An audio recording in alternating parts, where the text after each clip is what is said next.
आगामी पावसाळ्यात जिल्ह्यात कोणतीही दुर्घटना होऊ नये यासाठी सर्व शासकीय यंत्रणांनी आतापासूनच सतर्क राहून समन्वयाने पूर्वतयारी करावी.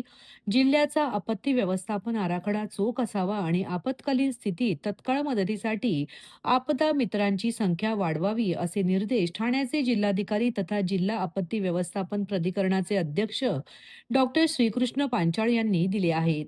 जिल्हाधिकारी कार्यालय आणि जिल्हा आपत्ती व्यवस्थापन प्राधिकरण ठाणे यांच्या संयुक्त विद्यमाने आयोजित मान्सूनपूर्व तयारी आढावा बैठक 2026 समिती सभागृहात संपन्न झाली. त्याप्रसंगी ते बोलत होते.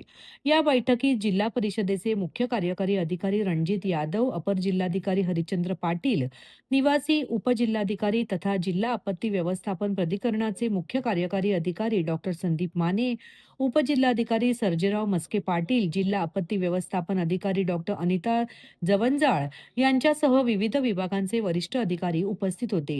यावेळी बोलताना ते म्हणाले की सार्वजनिक बांधकाम विभागाने पावसाळ्यापूर्वी जिल्ह्यातील सर्व धोकादायक पूल, साकव आणि जुन्या इमारतींचे ऑडिट करावे. जलसंपदा विभागाने धरणांची प्रत्यक्ष पाहणी करून तांत्रिक अहवाल सादर करावा. राष्ट्रीय महामार्ग आणि सार्वजनिक बांधकाम विभागाने मान्सून काळात दरडी कोसळण्याच्या घटना लक्षात घेऊन प्रमुख घाटांमध्ये जेसीबी, पोकलेन आणि डंपरची कायमस्वरूपी व्यवस्था करावी. डॉक्टर पांचाळ यांनी आपत्कालीन परिस्थितीत यंत्रणांची गतिशीलता तपासण्यासाठी अग्निशमन दल, पोलीस आणि आरोग्य विभागाने प्रत्येक तालुक्यात रंगीत तालीम घ्यावी.